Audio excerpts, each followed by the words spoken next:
Alright, we are live. Let's see if this actually stays alive. Right, did not do that last time. I'm just going to sit on live until the game starts. I'm just going to chat away. What I'll maybe do is see if I can edit this and turn it into a more concise video to put on the channel after the stream. But I wanted to stream live. Right now, we don't have a lot going on. But I think I'm just going to sit and wait and see if anyone joins the stream and see what's going on with everything. Yeah. Let's just check it's live on YouTube. It's great that it's only capturing the game as well. Yeah, it's showing us live. That's great. I get a link to this without opening it. I don't really want to open it. Anyone joins the stream and see what's going on. That looks good. That looks really nice. Share. Get a share link. Oh, I can paste that in until it goes live. Alright, we're just waiting on this to kick off. Hello person who's joined. We're just testing the stream out and then we've got a 1v1 6K tournament game about to be played. Should be starting in the next 5 or 10 minutes. And I'll post out the link into the Discord for the game when we're ready to go. I tried to stream one of these last night and it didn't work, which was really sad. It just cut out when the game loaded, so I'm going to keep a closer eye on the stream this time to make sure that doesn't happen. Because it was a really good game with a single missile destroyer just absolute tanking things. It was crazy to watch. It had so many missiles in it. Yeah, it was one Vauxhall light cruiser with multiple missiles, just really well microed. Lots of right-angled missile shots. Let's just jump back to the menu for now, though. We're just going to wait for things to kick off here. I'm waiting to hear about the game. Oh, they haven't done their... They're going to do their map choices now, so let's actually have a look at the maps while they're doing them. We don't want to do this. We'll do this in a single player. Oh, what was that noise? Oh, somebody just subscribed. Thank you very much. That's something that's never happened to me before, having someone subscribe live on stream. Cool. Let's have a look at Skirmish and look at what maps are being banned. So the maps for the tournament, I've already done a video on them. The only game that I've watched so far is one on Luna, which I was really surprised to get picked. Because I talk at length in my video about why I think that map is not going to get chosen by people. But someone picked it, which is pretty crazy.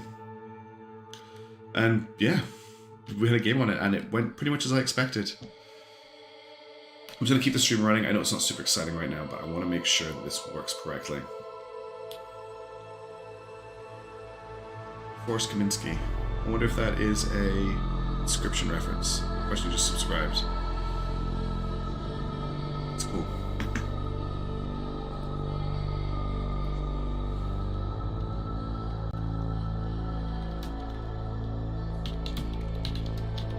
Just checking to see what's going on.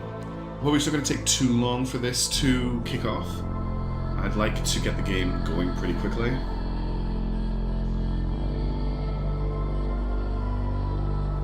So far the stream seems to be stable. It seems to still be broadcasting. It cut off after 2 minutes last time. So I just want to keep it running before we get into a game.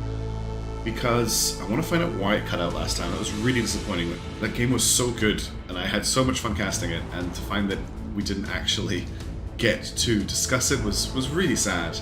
It's lost. Luckily JD, who is also casting this tournament, did get a recording of that game. So I'll put a link to his channel in the description of these videos when I'm finished with them. And you can check out the games that I'm missing on his channel, because he's doing some really good videos for them. But right now, I'm just waiting for the players to do their bans to find out what map they're going to play on. And I'd be very surprised if we got another Luna game. Because Luna was a mess. The right-angled Thunderhead missiles were just making mincemeat of the enemy that was kind of tucked in tight against the enemy, against the lunar surface. So while we're waiting, what I think I'll do is I'll just try and rebuild that ship to try and work out what he did. Because he had a Vauxhall, which is a light cruiser. And he, from what I can remember, it had 1, 2, no, there were MLS 2-3s, I think. No, they were MLS 2s. Yeah, they were 3s. In multiple 3s on the ship. Pretty sure. Or is the 3 only able to fire? Hang on. Am I misremembering here? 3 only fit maces, yeah, so they were 2s. So he had multiple 2s, like the ship was all 2s. It was something like this, without any, something like that. I think he was launching, what, 1, 2, 3, 4, 5, 6, 7, 8. He was launching about 20 to 21 missiles per barrage, which was 1 reload cycle, so 3, 6, 9, 12, 15, 18. He probably had 1, no, yeah, it was all, so it was all of the 3x4x5s had MLS 3s in them. Crash test, the game is due to start in about 10 to 15 minutes. I am just streaming early because I want to make sure the stream is working, because I tried to stream a game last night and it just didn't work. And so feel free to tune back in at that point. Yeah, it was MLS 2s and it was Thunderheads. I was just checking, for some reason I want to check if the MLS 3s could mount smaller torpedoes as well, but it couldn't. But this was basically the layout of the ship that he had, and he would just fire. Every time he detected something, he would just launch 1 from, you know, every time he launched from MLS 2, it fires 3 missiles. So if each of these would fire 3 missiles at the target, and then you move on to the next one. But the amount of missiles he had, watching that game, he must have fired somewhere in the range of like over, I don't know how he did it, but then it wasn't a combat ship, but it felt like he had something like 200 to 300 missiles.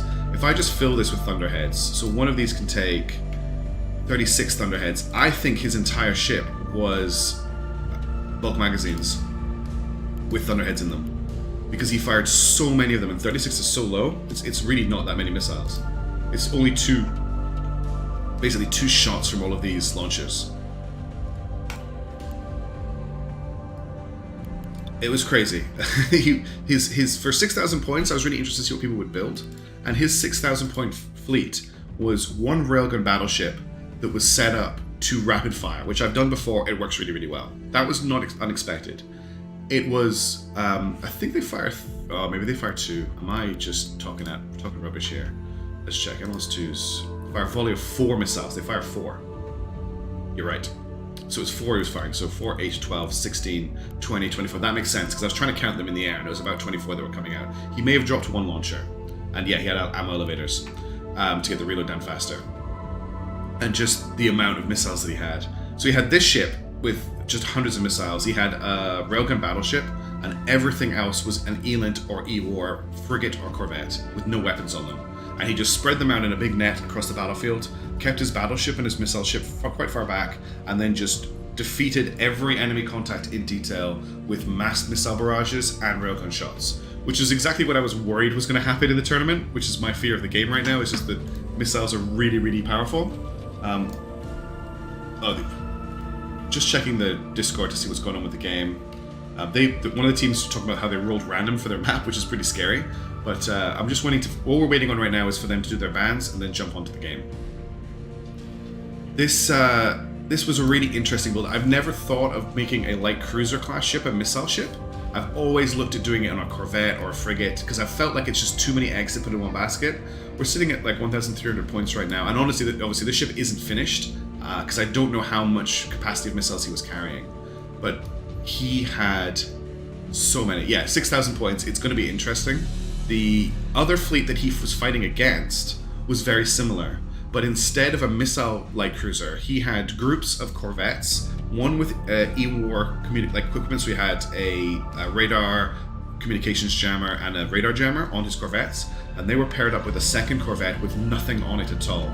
And that second corvette flew in front to take the ships, to take the hits, while the E-War corvette sat behind it to try and do its job before it got destroyed. That didn't work, unfortunately. And then his combat ships were a railgun battleship with a much lower reload time than the winner's reload time, and he also had 2 Mark 64s, two Vauxhalls, the light cruiser with the Mark 64 cannons, which I was really excited to see because I really like the Mark 64 and I really want to see it be used more in game. But sadly, none of them ever got the chance to fire their guns. They just got obliterated really, really quickly. I'm just keeping an eye on the Discord because I don't want to miss this game kicking off.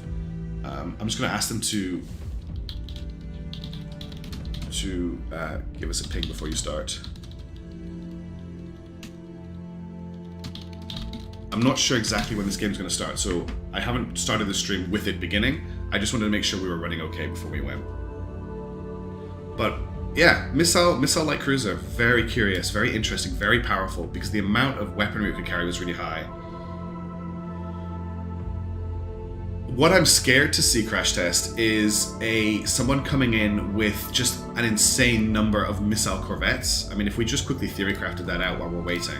So if I just grab a sprinter here, get rid of this, we'll go with VLS2s, because I don't think you can really put... I think it's a more efficient way of getting the right amount of missiles on this ship. Let's just go with 16 Thunderheads on both of these, so each one's carrying 32 Thunderheads. Oops.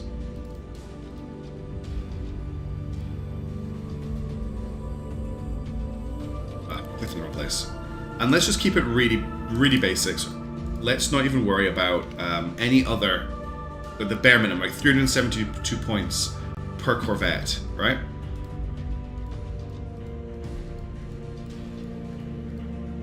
Okay, I forgot there's the ship maximum, but I can easily get 10 missile corvettes in here for 3,720 points, and you can start messing around with that from there.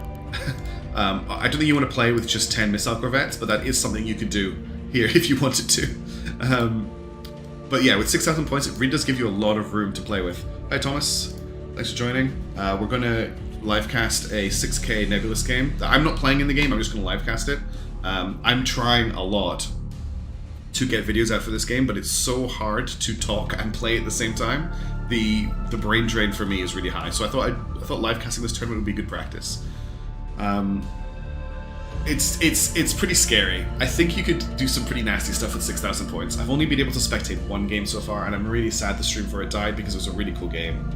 But I'm curious to see what these two guys are about to play with. The two players that we're about to play, they are not particularly high rank. They're not particularly... they're both said in chat, like, look, we're new to the game, we haven't played a lot, so we're going to be quite chill on discussing any mistakes they make or anything like that. It's just more to see what they're bringing to the battlefield, and really curious to see what people's fleets are like. Because this is a round-robin tournament. It's not a single elimination tournament. It's going to keep playing until all 16 players have played each other, so there's going to be quite a lot of rounds. And I'm really curious to see how the meta evolves. I'm curious to see what maps get picked, because we've already had a game on Luna, which blew my mind. I didn't think anyone would play on Luna. And we're at the moment, we're looking at railguns and missiles, from my perspective, from what I've seen, being the primary weapons that people are using, and lots of scouting. Lots of E-War corvettes.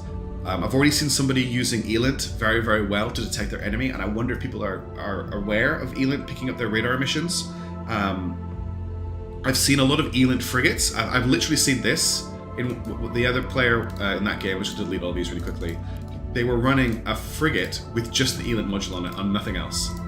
And I thought that was a bit of a flex, because they could easily have done that with a corvette. I've talked on my channel before about how I quite like an ELINT corvette, and if you put the ELINT in this slot here, it actually gets really good coverage. You can see if it's on the nose here, it's not blocked from detecting straight out here at 100 at a flat angle. So the fact that they decided, instead of doing that, to do this, I think they put it on the bottom, and that was their whole ship. 195 points for that. Whereas if you look at this, if I just get rid of this, where's the remove? There it is. This is 170 points. So it's actually not that much. It's a 15 point, 25 point difference. But they went with the ELINT frigate, which is hilarious. I'm glad the stream is still holding strong. I've got a feeling that what happened was when the match loaded last time, the stream dropped. So if that happens, I will restart the stream, so don't worry. Yeah, the Howler and the Screamer actually would do very well in this game. Little light ships with detection are really good. I'm really happy that the Pinard electronic support module was in this game, and I'm really happy that we can now build tracks from multiple Pinard detections. I've tried to use them in combat, and the accuracy isn't great, but if you're running something like Mark 64s, or even something like a... if you're running something like a Mark 68, the accuracy doesn't matter too much if you get your rate of fire high enough. What I've seen a lot of people trying to do is use Mark 82s and Mark 81s, the railguns, with ELINT tracks, and that's a little bit harder to do because the railguns are just so accurate. You actually kind of can use the scatter to your advantage with the Mark 68s, but you can't do that with the railguns, which is a little bit of a shame. They did say half an hour ago that they were going to kick off, so I'm still just waiting for them to begin, so apologies for keeping everybody waiting. I don't want to like jump into a game and then find out that they're about to play. How is this as a time for streaming, by the way? I'm curious because for me it's what time is it now? It's 11 o'clock in the morning, which is pretty easy time for me to stream. But I'm aware that most of my audience is in America, and I'm not sure exactly what the time is there right now. And yeah, you can make an Elite Corvette very, very cheap, and it's very easy to add a couple of things to it. One thing I did see actually was the player that unfortunately didn't win that game had a escort Corvette set up like this. So he had nothing in this slot. He had in this slot here a VLS-21, my favorite module in the game. VLS-1 with ripostes in it, and it was just maxed out with ripostes. And he had on his side mounts. I want to price this out and see how expensive it was for him to add to his fleet. It had 2 Aurora PDTs, and then obviously it needed some power, so he probably put in, I'm guessing, a small engine regulator is how many points? 20 points, or where is it? Plant control center is 25 points. So he probably went with a small energy regulator, I assume. Where is it?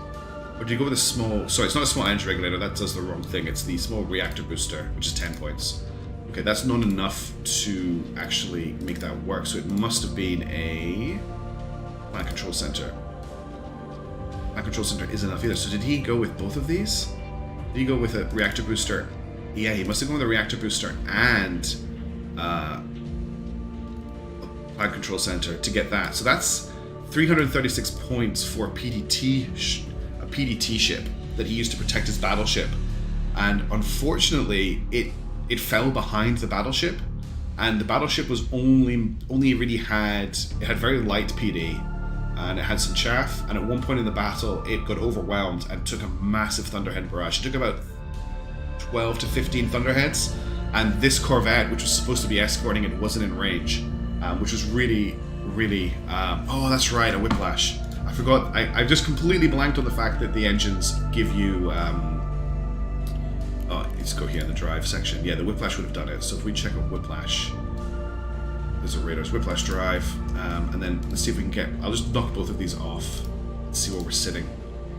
So we don't have enough power, but we're 119 power. I think if we add in a plant control center, we've got enough power. So to be the whiplash drive and a plant control center would have gotten him the amount of power he needs, because the Auroras do need a lot of power. But it was just a shame because he didn't have the ship in range to protect his battleship. Let's have a look. Okay, they're flipping coins to kick off. Oh, they're right. The game is starting. I'm talking away. Let's just jump into multiplayer and catch the game. 4v4, 3K, 3K, 4v4. Trying to find the game. I'm just trying to find the game just now. Stream is still live, which is great. Bear with me while I get this up and running. They're banning their maps right now, actually, so the game isn't live. Luna just got banned. So back to the stream really quickly. Yeah, I agree with you, Ryan. Biggest compromise is the lack of visual tracking. I'm hoping that maybe we do something like infrared tracking or something down the road. But I understand, I think the developer of the game is an ex-radar operator, and he really likes the way that radar interplays with electronic warfare and stuff like that, so that's maybe why it's the focus. Oh, here's the game here. What's the password?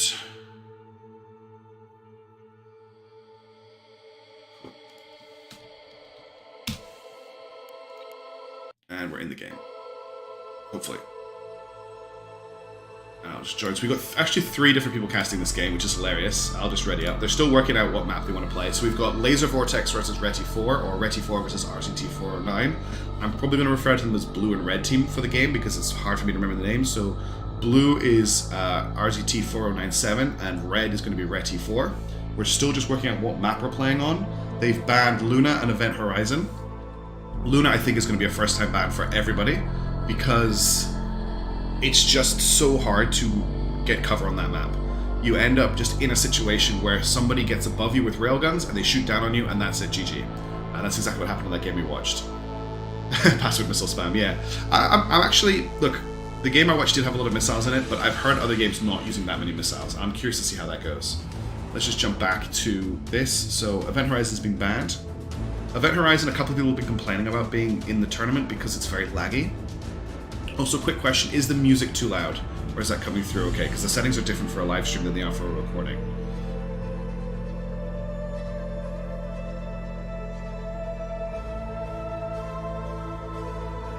Okay, Silent Citadel has been banned and the Belt has been banned, so that leaves us with Avora, Pillars, and Cicada, which is interesting because I've seen Cicada as an early ban for a lot of these games as well. I've seen a lot of people... Oh, I'm actually going to post the stream.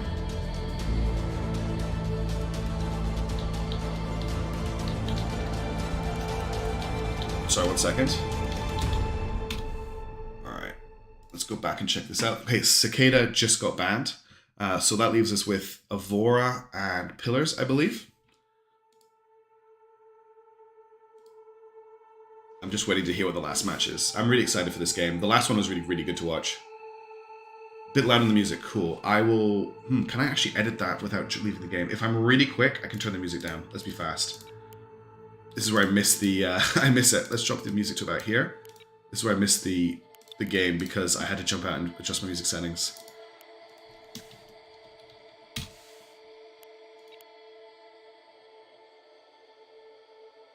I've just dropped it a little bit. I think that's a fair thing to do. Okay, I'm back in the game and I readied up.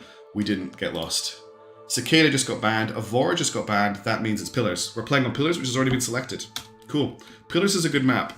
It's a big map. Big map for 1v1. I find it hard to keep track of stuff. In my video where I brought this map up, my analysis of it, I guess, was that you either end up fighting from the outsides over that point in the middle, or someone goes into the middle and gets blown apart. So it's a lot of cat and mouse around the outside before that first engagement. What we'll do is when we get into the game, I'll go through their fleets. Oh, he switched to Avora, but I thought it was Pillars. Oh, he banned... he banned Pillars, I think. No, he banned Avora. Yeah, that's right. He switched it back. Cool. Worried for a second there we're going to end up on the wrong map. Okay, so we're about to kick off in the first live streamed game of this tournament. I did try to live stream one last night. It didn't work. I'm very disappointed. I hope you guys are interested. It is a control game, so there is a set end point to it. I did see the last one only lasted about 19 minutes, so they do take a bit of time, but hopefully you're looking forward to enjoying this game kicking off. We're just waiting for them to ready up. As you can see, they've got 6,000 points to play with. We'll just see how things go. Cool. I'm glad that volume is better as well, because I don't want people to be deafened. And when the battle music starts, it is quite loud.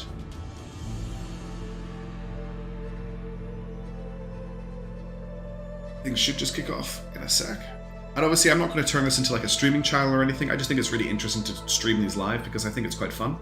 And maybe I should take streaming over to Twitch if that's a better place to do the streaming. But since I've got the YouTube set up, I thought I'd do it on YouTube. It means if anyone's subscribed, they'll get a notification that I'm streaming as well, which is pretty cool. I'm not looking at doing like a really long stream or anything. The stream will end when this game is over. And I wanted to see that it worked because I was really sad yesterday when it dropped out as soon as the stream started. So bear in mind, if the stream does drop when this map loads, I will restart the stream, don't worry. I think it might just be the loading the map kicked it off last time.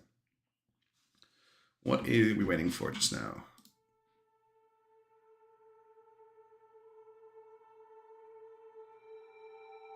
Okay, they're discussing whether they want to do Avora or Pillars.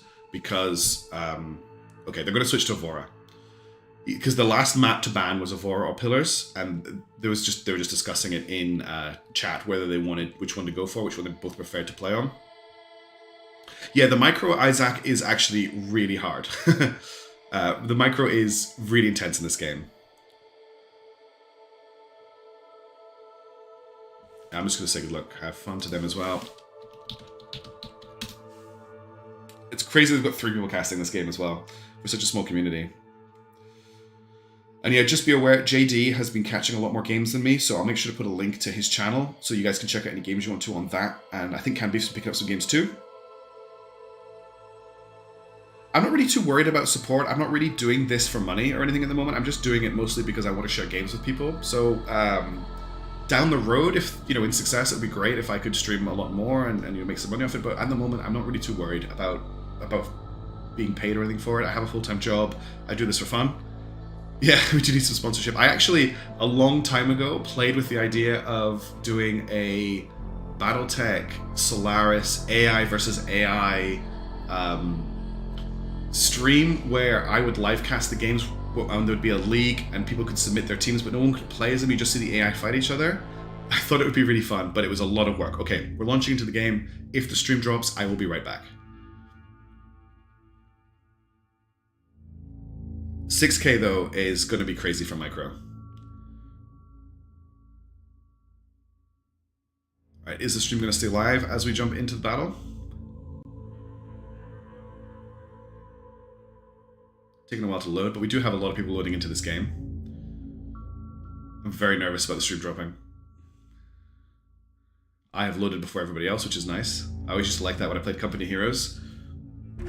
Okay, we're in. The stream is still live, and this is Evora. So at the moment, the two players are going to be putting their fleets and choosing where they're coming in.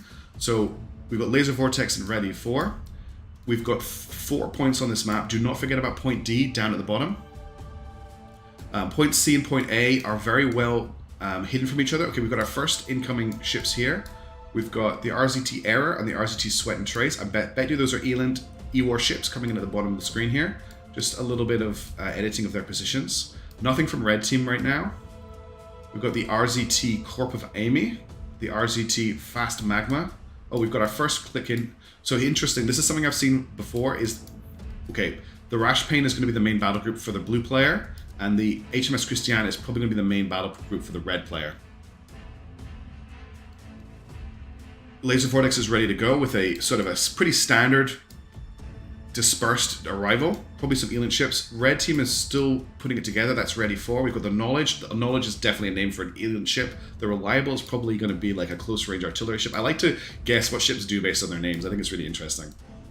This is a very, very compressed battle space as well. So there's going to be some very careful maneuvering here. And honestly, we could see some knife fighting, which I'm really excited for because I love the artillery in this game, much more than the railguns and the missiles. I really like the heavy cannons.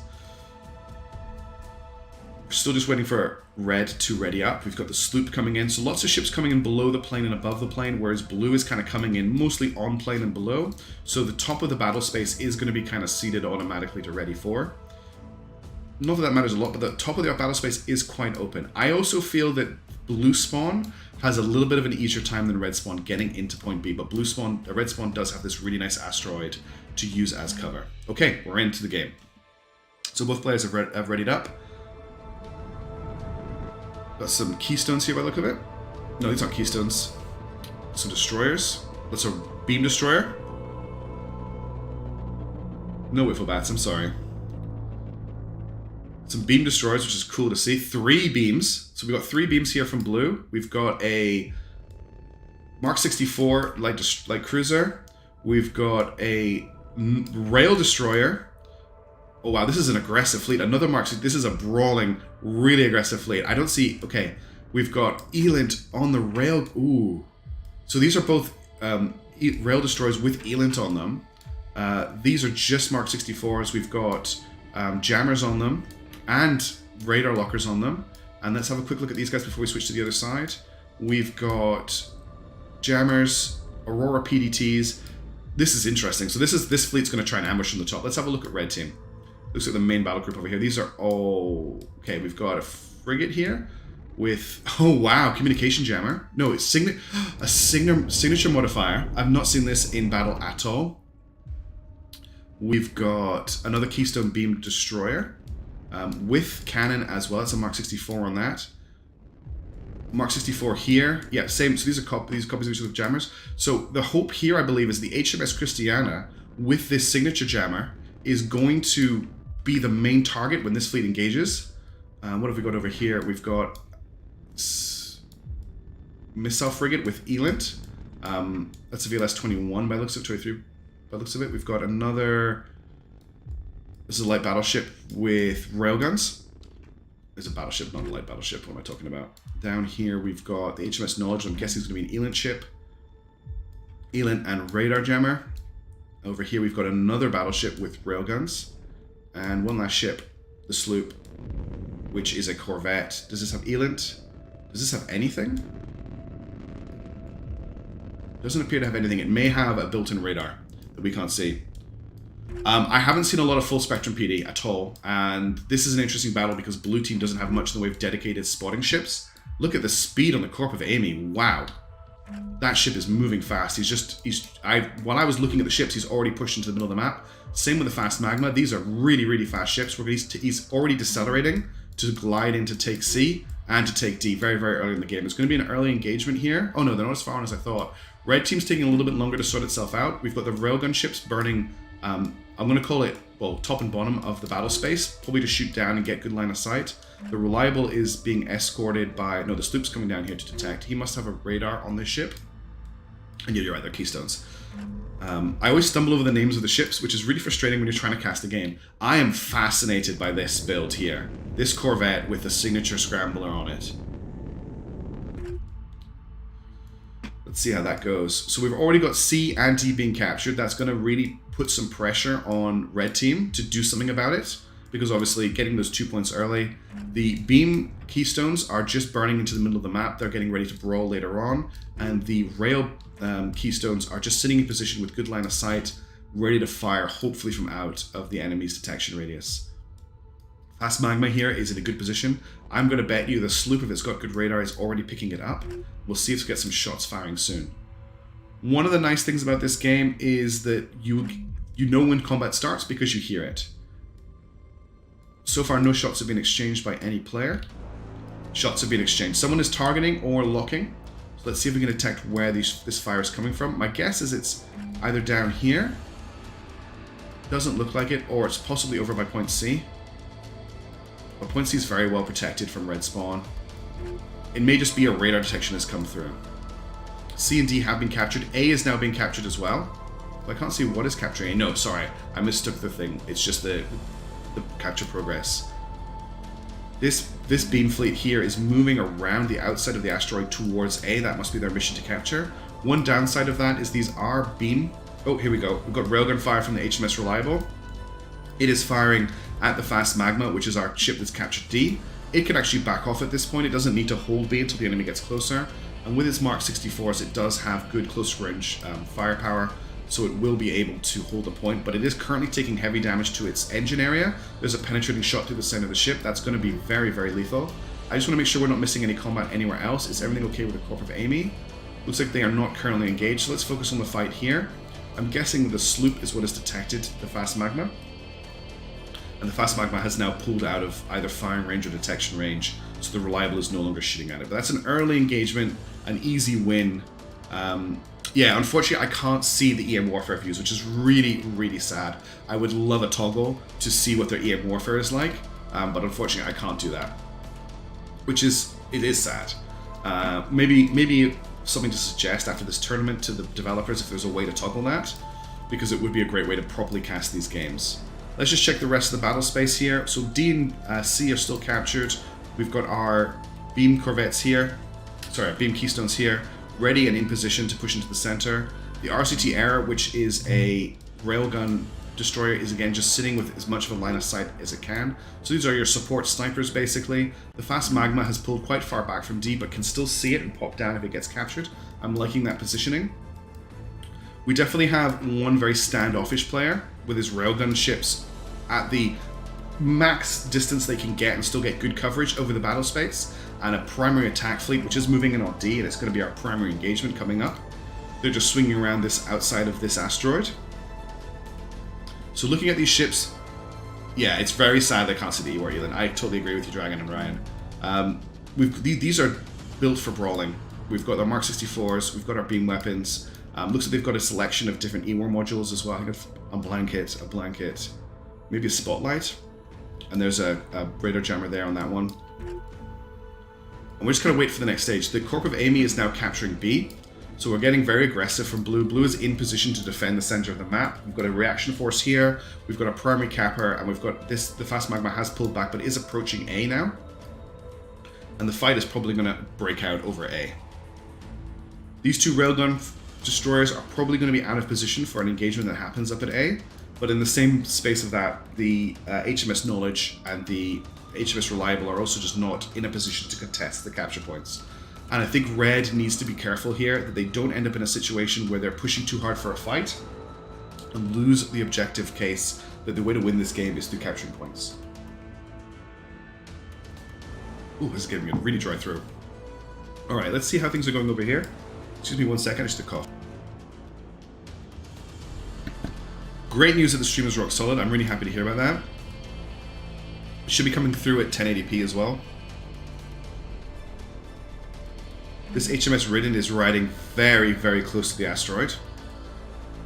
If they come around the corner here, The thing to bear in mind is if the signature, however it's the signature jammer or signature scrambler is turned on, this ship will be very, very easy to pick up on radar. In fact, there's been no combat for so long, the game has faded out the combat music, which I love.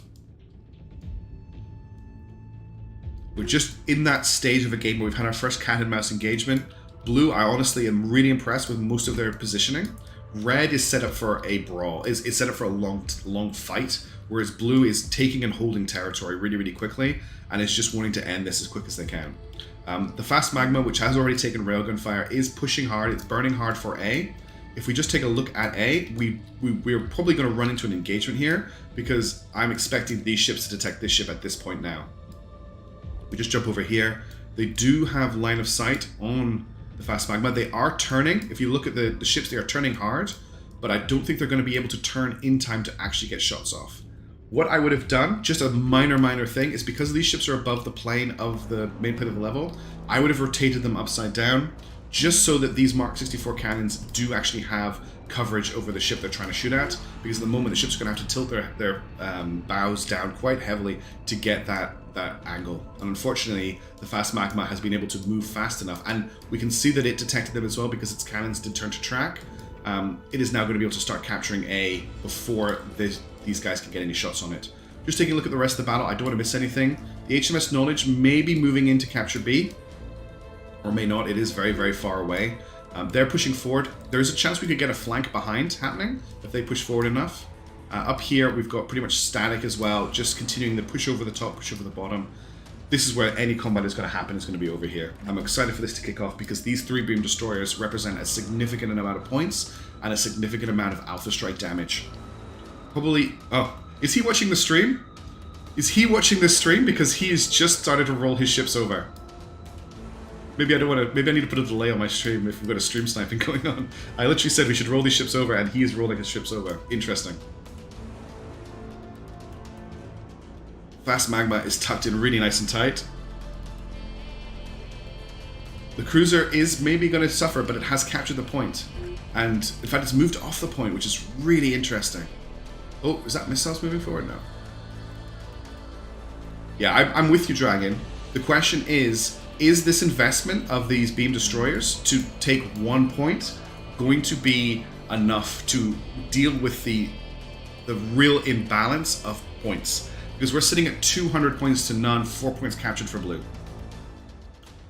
And look at the placement of this beam, of this destroyer, of this light cruiser as well. He is tucked in really tightly to this asteroid, meaning the angle that these guys have to actually engage him is going to be very, very tight. I would quite like that. Yeah, a Homo style overlay would be very good. The icons are a little bit too similar to each other. I continually confuse corvettes and frigates quite often, and keystones and frigates quite often. Here we go. We're probably about to get our first engagement. There's our target, the RSST Fast Magma. It's either going to be the Hawkstorm or the Wrath that are going to get the first shots off here. And this will be probably a very one-sided engagement, but is it going to put Red in a position where they can capture points? Because right now, none of their ships are in a good position to capture points. Now, these corvettes and frigates may be fast enough to move in and capture, but we've seen how fast these light cruisers are. Oh, we've got, okay, engagement has started. Mark 64s are firing. So it looks like we've got a firing solution, but not a particularly good solution on the Hawkstorm, as the ship shots are going quite wide. Whereas the Mark 64 shots from these guys are coming in. We've got our first beam weapon being fired, but the beam is hitting the asteroid. We've got thunderheads being fired as well. So we've got an all-spectrum barrage coming in. There's a big missile barrage coming in. What do we have for PDT here? We've got one Aurora, we've got 2 Auroras, but only one has coverage right now. I hope we've got some flak, because if we don't have flak, this ship is going down fast. Sorry, not flak, chaff. Does not look like there's a chaff launcher on this light cruiser. It is managed to shoot down most of the missiles. One is coming in here. It got a good curve out. We do have some ripostes. No, this is a mace. We have torpedoes being fired from this ship. One torpedo down, so we've got ripostes in here to intercept the maces. The maces are being shot down by the PED from these beam destroyers. The beam destroyers are carving this light cruiser to pieces. Mark 64 shots are just adding something. We've got a mix of, looks like AP and HE ammo. The yellow is AP, the green is HE. More thunderheads in. The ship is dead in the water. It's not defending itself anymore, and this ship has been destroyed. There are ship classes in this game. They are marked as frigate, corvette, cruiser, destroyer, battleship. And there will soon be carriers as well. Fighters and carriers are the next thing to be added. And that is the fast magma destroyed, which is a great victory for Red Team. They've taken that ship, and I think they've basically taken maybe 2 or 3 Mark 64 shots themselves. But as I mentioned before, they've won tactically this encounter. Strategically, are they in a position to turn around the fact that they are 4 points to none in the capture war? D is now being captured, so we have the HMS sloop here. It's just poking its head into the capture zone for D and taking it from Blue Team. And in a couple of seconds, I'm pretty sure we're going to have this battle group capturing A. What is going to happen with this destroyer group? They look like they're moving into the middle of the map. They look like they're moving over to 270, which is away from this engagement, which is really interesting. Sweat and Trace here is repositioning as well. It's probably moving into position to try and discover what is it capturing D and engage it. We also have the HMS Knowledge here, just sitting in a nice position, picking stuff up over here. The missile and torpedo in-depth tutorial is coming. They just take a long time to put together, and I haven't had a huge... you may have noticed I've not been uploading that many videos recently. I've just been very, very busy, but hopefully after Easter, I'll be able to pick things back up again, because I do really enjoy making videos. And I want to make sure that people realize that I'm not just making Nebulous Fleet Command content. I do like my other games. It's just Nebulous is really interesting right now, and this tournament seemed like too good an opportunity to jump on to miss out on. Also, we've got 15 viewers, which for me, I'm really excited by. Thank you so much. All right. Lifeboats coming out of the fast magma. This fleet is definitely moving in on Alpha. Delta has now been captured by the enemy. The Sweat and Trace is looking like it's moving. Oh, okay, I've been missing this, but we've got the Corp of Amy is engaging this corvette and doing some good damage, over penetrating with those HE rounds, which is funny. Actually, there'll be AP rounds if they're green. So he probably wants to switch to HE if he's not using it already to engage this ship. I'm surprised that he's not firing with the Sweat and Trace. Oh, he is. As I zoom in, the railgun is firing on it. This ship is not going to last very long under this amount of fire. But it's done its job. It's captured D and it's detected the enemy. It's given the red team some indication of where their enemies are. They know there's some ship with railguns up here, and they know that there's a ship up here with Mark 64s as well. I'm really, really liking these incredibly fast light cruisers with Mark 64s. They are extremely powerful. The ability that this ship has had to move around the battle space is impressive, because if you look over here, this fleet has still not made it onto point A. And they've now lost their ship capturing point D, and if I expect what's going to happen next is the Corp of Amy at incredible speed. Look at the speed of it on the minimap, how fast it is moving through the battle space, is going to take D. Looking around the rest of the battlefield spaces, what's going on. This fleet here is just getting ready to take A. We have a railgun battleship over the center of the battlefield now, giving a pretty great view over the enemy. It's maybe moving in to take a strike on the Sweat and Trace here. We've also got the HMS Curiosity here. The HMS Curiosity looks like a radar frigate. It's got an ELINT, so it will be detecting where the enemy are. He's probably just rotating it to find out what's going on. What else have we got going on? Down here, the HMS Knowledge is in position. The HMS Reliable, which is the other railgun battleship, has repositioned, interestingly. It's coming out and around. Who's got the twin barrel 250? That's on the Corp of Amy. I think it's all single barrel Mark 64s. CL armor is light. Yes, they do go down quite quickly. One thing to do if you're playing this game, stop firing at a ship when you see lifeboats coming out of it. Where do we have the 250? Was that on the red team battleship? Could someone tell me what ship they saw the 250 on? That's a double-barreled railgun. That is not a modded gun. That's a Mark 82. Let's check other ships. Double ELINT here. Where did someone spot what they thought was a modded gun? Because these are double-barreled railguns, which are illegal. What else is happening? So D has been recaptured. A is now being captured by Red. Red, this red battle group is very well protected by the Sincerity above it, and the Sincerity has been rolled so that all of the railguns are available to fire in the battlefield. Yeah, it's cool. I'm glad that we're spawning these things, but yeah, it's the game would not. There should be no modded weapons in this game. All standard stuff. All right, what else have we got going on? A is being captured right now.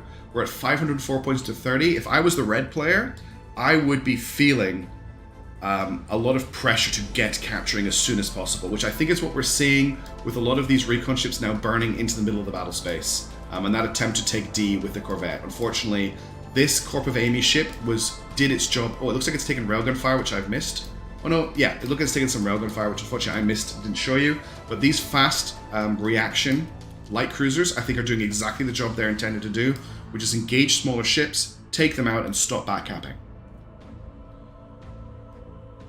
I think we're in a situation here where Red has a much better idea of where Blue is located, but Blue is now consolidating and is holding B, C, and D. They've ceded A to the enemy. They have, after losing the fast magma, they've decided, you know what, we don't need to take this on. We can win the game with the 3 points we've got down here. They have a very comfortable lead in points. I think it's 750. No, it's 1,000 points to win the game, so we've still got a bit of time. But we're looking at a situation where Red needs to make some serious moves to push Blue out. Red's biggest advantage right now is the HMS Knowledge here, which is probably cruising around with its radar off, its communications off, and its ELINT on, which will be feeding information. If you've got the micro fort, you can tab over to this ship and manually take in the ELINT information and think about where it is to show him where the enemy ships are. He definitely knows, I'm pretty sure, where these beam destroyers are.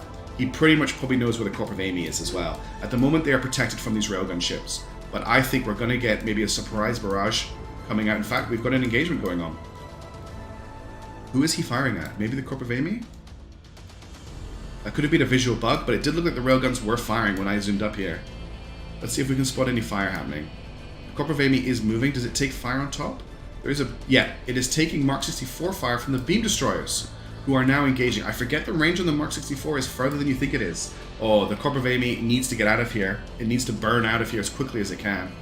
Switch to evasive maneuvers and get a flank speed move out of this position, because not only is it taking Mark 64 fire, but the railgun battleship has now got it locked in, and it's bracketing it with railgun fire.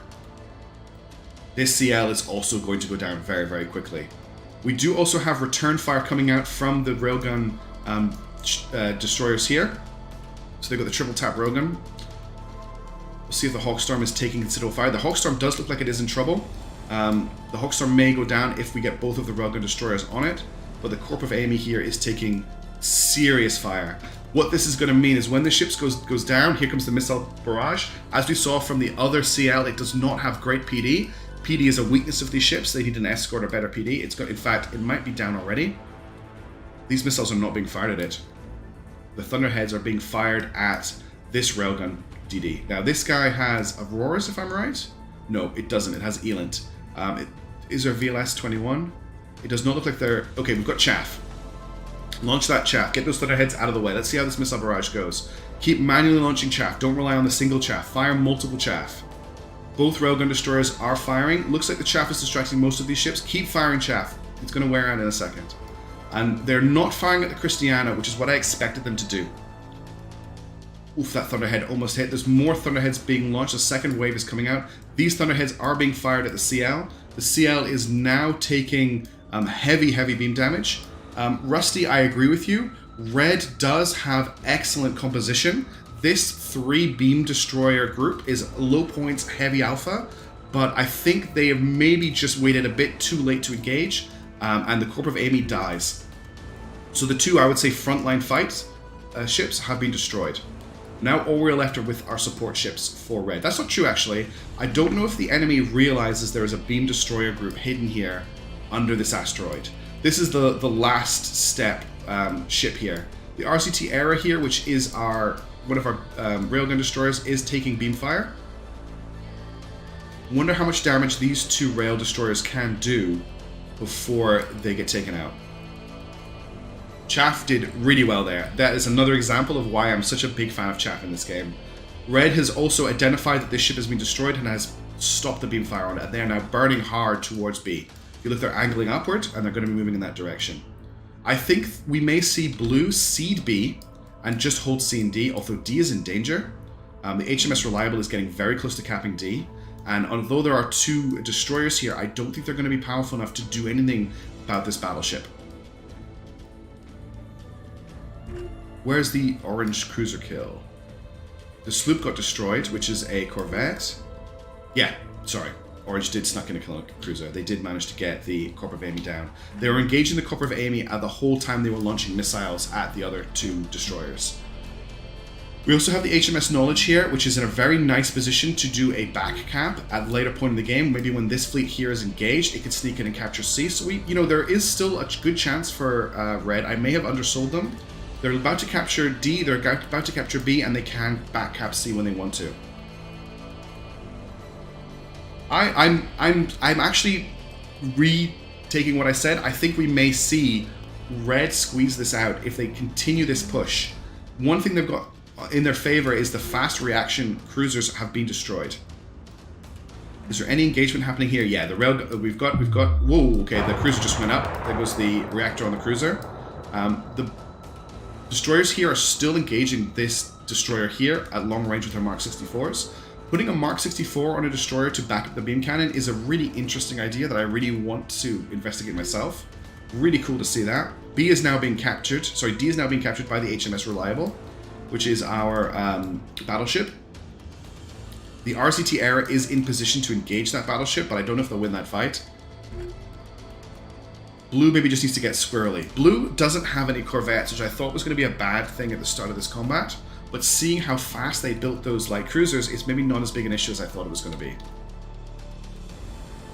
B is now being captured as well, so we've now got A and D going down. Sorry, B and D going down, so it's going to switch to 3-1 in Red's favor. It's all down to where Blue decides to engage next. Especially because this ship here has been revealed to the enemy and is not doing the best job of getting out of there. But only one of these destroyers seems to be in range, the HMS Wrath here. They all are turned to face. I'm very curious about... I wish I could see the enemy E-War and E-Lint views, because I'm really curious to see how this corvette with its signature scrambler is showing up to the enemy fleet. I wonder if he can really understand what is going on here. I'm really, really curious to see how this is. I haven't played with the communication scramblers, signature scramblers at all yet, and I'm just really curious to see how that's affecting this combat. Looks like the two destroyers here are regrouping and getting ready to engage the battleship. We're probably going to see some fire on it very, very soon. The battleship, looking at its cannons, has not detected the destroyer down here. He's burning hard towards him. This is not going to be a knife fight you want to get into. I want to make sure I don't miss anything else happening. Curiosity here is just in position with its sealant. It's probably not going to be detecting these guys here. We've got missiles being launched from the destroyers. Looks like they are engaging. Okay, we have an engagement starting here. The beam destroyers are moving in to attack Bravo. This is probably the last big important fight of the game. The beams have a very short range, never mind a big damage fall off. So having the Mark 64s, I think Mark 64s are the brawling weapon in the game, but right now they're underperforming. Blue just needs to hold C, but looks like they are moving in to engage Red here at Bravo. I just want to quickly check on this fight down here as well. The battleship is taking railgun fire from the switchers. This looks like almost a ram is going on here. They're pushing so hard towards him. I wonder if they're hoping that their lateral movement will protect them. He's also being fired at from elsewhere, but I don't want to miss this beam fight. Yeah, the other destroyer is now engaging the battleship as well. That's an interesting fight, but let's see what's going on here with the beam engagement.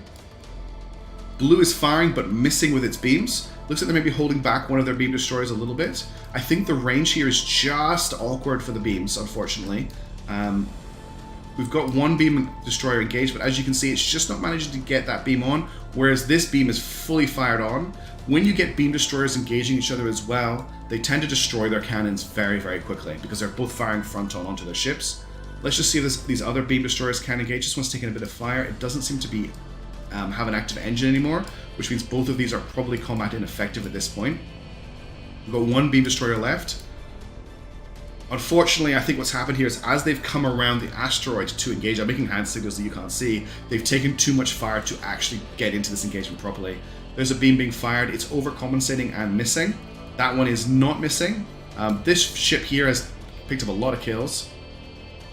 Yeah, 450s are fantastic. The only downside 450s have really is the rate of fire. I wish 64s could just be the brawling weapon with their faster turret traverse and their faster rate of fire. And they look cool. Wow. The penetration on that Mark 64.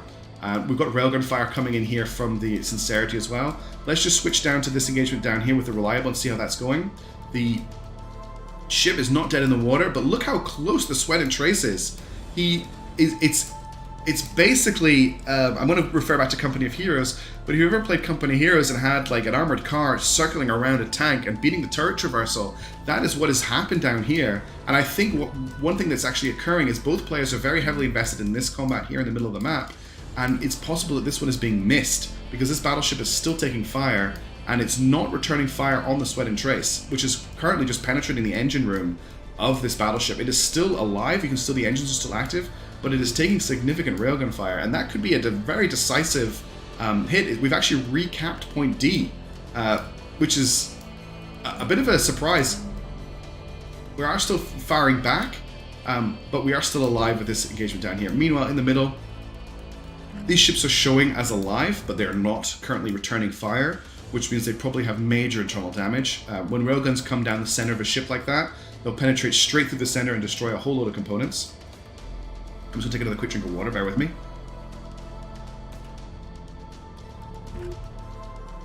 My throat is getting very dry. I've not casted for this long before. So we've still got this knife fight going down here at D, which is amazing.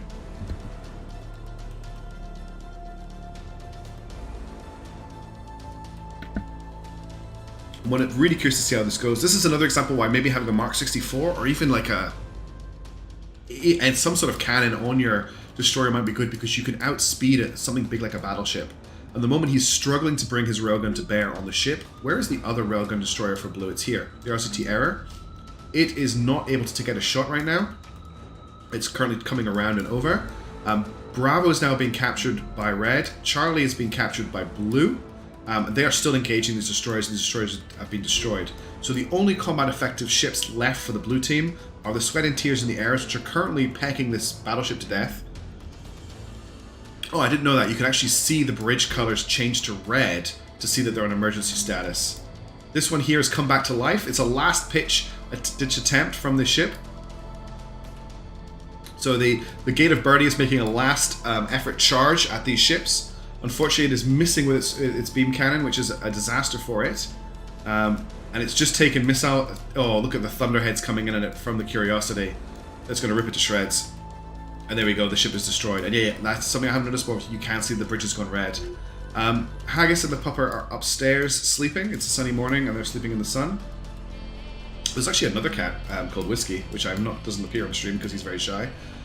The fleet concentration did work well, Antisocial Monkey. You are correct. Blue had a better strategy for trying to take the points early, but Red's strategy of detecting the enemy and defeat in detail has done them very well in the actual combat. The question is, have they done enough? At the moment, we have a railgun destroyer just sitting behind this battleship, continually firing at its engine room, penetrating it.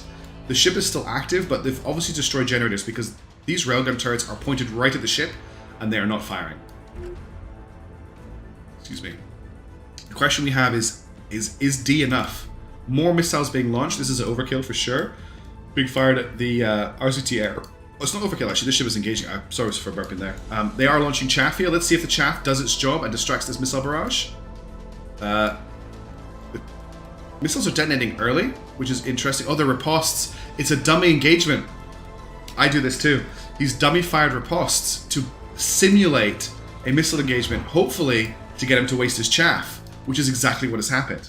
It's also revealed him to the enemy because these chaff shots will appear. The Nello Pierce here is a beam destroyer that has come back to life and is getting cut to pieces by railgun fire. They are now engaging the RZT Air with their beams. It's not going to last very long under that amount of firepower.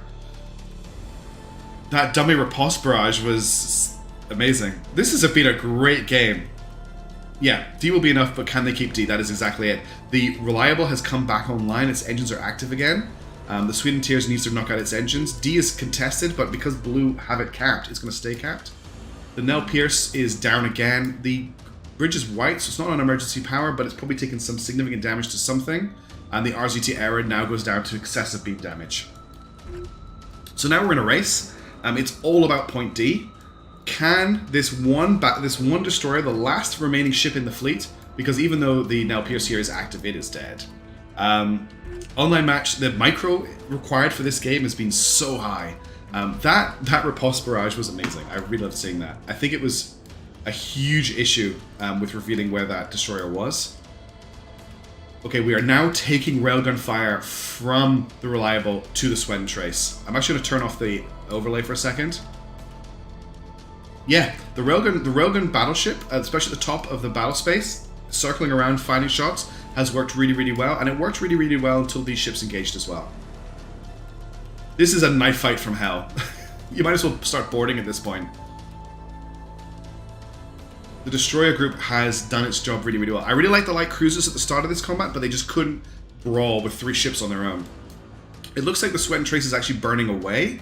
It's leaving this engagement, which is interesting. I wonder if he just can't get it. Oh, that's it.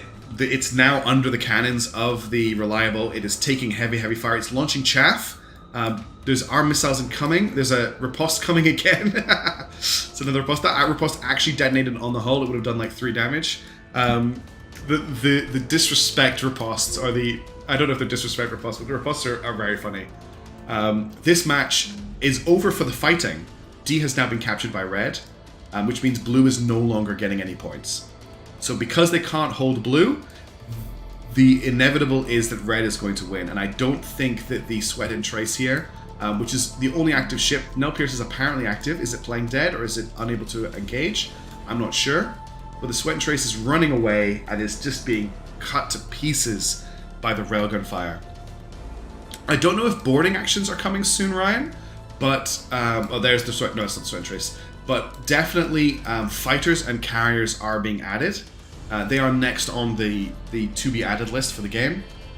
And it is returning fire. I salute this little destroyer for continuing to fight until the end. It has actually managed to get its railgun back online. And you know what? A lucky railgun shot is the one thing you want to be firing at a battleship. It's the one thing that you can rely on to actually do something if you hit that vital component. Interestingly, the Reliable engines have stopped. No, the main engines are still firing. It's just holding position in D. Our destroyer group is heading southwards now. I say southwards, it is heading down, and is beam engaging on the Sweat and Trace as well. I wish light cruisers they're just my ship, you know? I wish they had a little bit more of a utility slot in the game, but they can't brawl like a battleship can, and they can't mount good weapons for low points like a Keystone can. They're just stuck in that middle slot, which they need to be there, but it's just a shame. I wonder if the Mark 64s are out of ammo or destroyed, because that would be the gun I'd be using right now on the Sweat and Trace. You know what the Sweat and Trace is doing? It's breaking for C. It's pushing really fast and really hard for C in an attempt to take it. There is a last-ditch attempt here. We do have time. They only need 104 points. We may end up playing Ring the Rosies. It's also possible that this ship could come back. This ship could come back into action. It is still alive. If they can get the engines online, and with the changes to how repairs work and how energy works, if a component isn't using energy anymore, it doesn't take an energy draw from the generator. So if they're not using the railgun won't be drawing from the energy, which means we could get an attempt to take B or an attempt to take A. It's not BM. I'm being silly. The riposte, the player is using the riposte to bait out chaff. I think the Karas will be a whole new ship type. It looks like... Hang on, I'm on the wrong ship. No, the Sweat and Tears does look like it's had an engine failure, which means it is no longer making that mad push for C, which it was doing before. You can see there's no... It still has some velocity, but it's not moving very, very quickly. And I think that's it. I think the game is over. Unless one of these ships come back. No one has resigned yet. No one has quit. So they're still holding out. I think Blue has lost as well, which is a shame because Blue had such a good start. But it goes to show you that, you know, having a very powerful destroyer group, which is what we had here, is all that we needed. And it looks like one of the destroyers was lost for Red. No, I don't know if it was. No, this is the Curiosity. This is not the destroyer. Yeah, one of the beam's destroyers was lost for Red. No, that's... I'm getting confused. Rash Prime, Gator Birdie, because we're looking for HMS. I'm looking for an HMS destroyer that's not with the fleet here. Is that at the Bucksburn? Yeah, he left behind one of his Keystones to guard B. I was trying to find that to show you, but it took me a long time to get it together. Alright. Sweat and Trace is back in... Engines are back online. It is moving again. So it is going to continue its push for C, where we do have the HMS Knowledge, which is an E-War ship. Looks like its blanket is... Not blanket, it's... not Spotlight, I've forgotten the name of it right now, but it is giving a radar lock on the destroyer. We are at the cat and mouse stage of this game, the closing point of this game. There is, honestly, a very small window. But yeah, the destroyers and the missiles have done so much work in this game. Silhouettes are hard, especially when they are very similar silhouettes. I agree. Having the chevrons or the NATO style icons would be quite good. And I'm glad you all tuned in for the match. I'm glad you've enjoyed it. It does look like Red Team is going to take this away. Well done, Red Team. That was a very, very well put together engagement. I personally didn't think you had it at the start of that game, but your destroyer group, the mix of cannon and laser with this signature disruptor in the middle was very, very interesting. And yes, the CLs did not have enough PD. They did not have an ability to protect themselves. Not having chaff on a fast response ship, I think, was just not a good idea. Chaff costs so little points, it's only one module, and you saw from the destroyers that had chaff just how effective it was at dealing with those massive Thunderhead barrages. It would have been enough to end things. The Swait and Trace is now pushing into the capture circle of C, but the HMS Knowledge is here, and it is blocking it, and we are now taking Mark 64 fire. This is the last engagement of this battle. And we're taking railgun fire as well. This ship is not going to... yeah. Well done, Red. Coming back from behind, as Doctor says, was really impressive to see. I really enjoyed watching this game. Blue, you fought it really, really well. I really liked your fleet composition. I really liked your idea behind the fast response light cruisers. They were insanely quick. I was really shocked by the speed that they were able to pull off. Your micro here is very good about keeping the ship alive, but you're delaying the inevitable, unfortunately, especially because up in the sky we have Big Papa HMS Sincerity just firing away, and there's Reti4 just saying that yeah, he's holding out very long. Yeah, I agree with you, Crash Test. Not having chaff on anything bigger than a frigate. I put chaff on every single one of my ships. Even my corvettes, if I have the points for it, will take a couple of chaff missiles. Because the amount of points you can win, in inverted commas, from disrupting a missile barrage is pretty high. Oof. Red had great positioning. I thought one of the biggest disappointments in this game was the blue beam destroyer ambush just didn't live up to what I was expecting from it. I think the ships needed to be flipped over and actually come out from the asteroid at different angles to split them up. Damage control, as mentioned by Reti4, is very important. This ship is doing its best, but it just needs to die at this point. Also, let's just point out the Nell Pierce is still alive. Somehow. It's still active in the combat theater. Oh, there we go. Sweat and Trace died. That's rest in peace. That they fought very, very hard. Yeah, Nebulous Chef Command. It really is all about the chaff. So at this point, I think Blue should really retire. The Nell Pierce is still active, but it is no longer, combat effective and moving effective. Blue was able to move in quickly and take the points. It was almost a rush tactic, but they couldn't hold, and they were just defeated in detail, which is exactly what you don't want to happen. You never want to let a superior force take you apart piece by piece. You can't let defeat in detail happen. It's exactly how I play High Fleet. It's how I try to play Nebulous. Red had a great example of defeat in detail in this battle. They picked one point, took that point, defeated the defenders there, moved on to the next point, defeated the defenders there, and Blue wasn't able to bring together a concisive defense until it was too late, and they had lost the engagement. Now, unfortunately... Oh, I see what Red is doing. Blue is trying to just end out the timer and win on points. I didn't even think that was a possibility. But we actually have to wait out the timer now to see if Red can actually beat 896. 8 points every 10 seconds, yeah. They're about to win. So Blue was hoping they could still win on points, but unfortunately they cannot, and they've just thrown the GG. And they have surrendered. Now, if I want to see the battle report, I have to wait for the timer to end. If I quit out, I don't see it. I'm just going to give a GG in chat.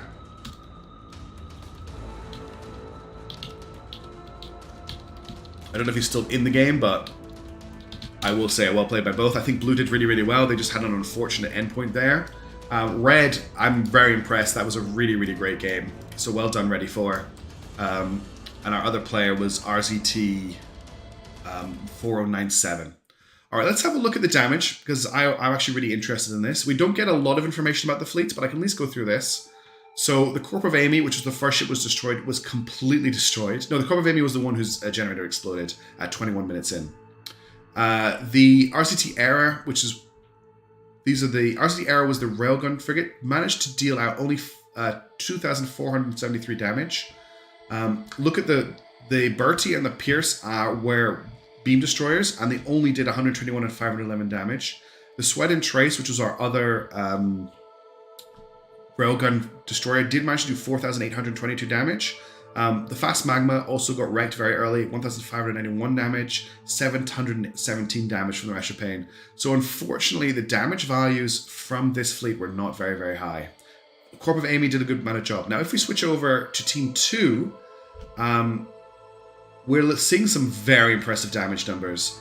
The DD-16 HMS Ridden, one of the beam destroyers, 29,675 damage. The HMS Wrath, 28,466 damage. The battleships didn't actually do that much damage. 4,109, 3,273. And you can see that even though the railgun frigate, the railgun destroyer, was right up close behind it, doing constant damage to the Reliable, it didn't actually take that much internal damage. It took engine damage, which was unfortunate, but the DD team got that back online. The damage control team got that back online, and the ship was able to be combat effective again. Thank you everybody so much for watching. This is my first stream on YouTube. I'm going to try and stream every game that I manage to catch live. Unfortunately, these games are being run from all over the world, and the players are arranging games when they can. And it really is a case that I'm getting pinged on Discord that the game is about to start, and I'm just jumping in to cast it. So unfortunately, I can't give you a schedule of when I'm going to be streaming these games. I don't even know when I'm going to be available to stream these games, but I'm going to try and stream as many of them as I can. And I hope you can catch them. I'm not sure if I'm going to be able to go back and edit these to turn them into videos, but I think I kept it concise enough. Maybe just trimming off that beginning would be quite good. But if you enjoyed me streaming as well, please let me know. Yeah, that's a good point, Crash Test. They do over-penetrate the smaller ships, but they do the damage, whereas the beams over-damage because they're just all over the hull. But Reti4, really great game. RET4097, great game as well. You shouldn't feel disappointed. Your tactical idea for the start of the game played out really, really well. It was just unfortunate you weren't able to hold those points. It came down really close at the end. Yeah, railgun rounds to the the ship would have been better. He was focusing on firing at the engines. But thank you all so much for watching. I'm going to end the stream here, and I'll keep my eyes peeled for any other games. If you enjoyed the stream, please let me know. It means I'm more likely to do it. Also, streaming on YouTube or streaming on Twitch, which one should I do? YouTube's great because you'll get announcements and everything. I could actually maybe set up to stream on both. I'm not sure. But yeah, thanks for watching. My throat is dead after that. He did keep saturating the engine module. He was trying to knock out the engine, I think, to stop it recapturing the point. I could talk about Nebulous for hours. Honestly, I'm really finding this game fascinating. I'm still not performing pretty well in combat, so I'm not very confident sharing my combat. But I will do some videos of me actually playing the game at some point soon as well, because I know people are keen to see it. We also need to decide what we're doing when we finish the High Fleet campaign as well, because that's getting close to the end. Great game, JD. Thanks for dropping in as well. I'm really keen to see what your footage is. That was so much fun to watch. That Beam Destroyer group was so good. The fast light cruisers were so good. The early gains that RET497 made honestly made me think he had that game. And then, boom, that Beam Destroyer group just moved in and did so much damage. It was amazing. I really do have to go, unfortunately. As much as I really want to chat about this more, I wasn't expected to stream for an hour and 20 minutes, and I will catch you all as soon as possible. It will be available, it should be available to watch at all time on my channel because I'm uploading it to YouTube. The Mirage ships were interesting. And I really want to talk to this player about his sloop. Was it the sloop? Which was no, the Christiana. Christiana being the ship that had the signature scrambler. I really want to know what the idea behind that was, because I want to see what that looks like in game. I haven't actually used Signature Scrambler. I've never seen anyone use a Signature Scrambler. Yeah, combined broadcast booth might be a really good idea, but I'm streaming live at the moment and JD is recording, so we may have to work that out. But yeah, thanks again so much for watching, everybody. I'll keep an eye on the chat. The chat will be live on this video, so if you want to have anything to say, just keep chatting away and I'll respond. But the stream is going to end now, and I hope you all have a great night. And well done RCT4, well done Reti4. Consolations RCT4097. I'm really excited to see both of you next round because I think both of your compositions could really go far.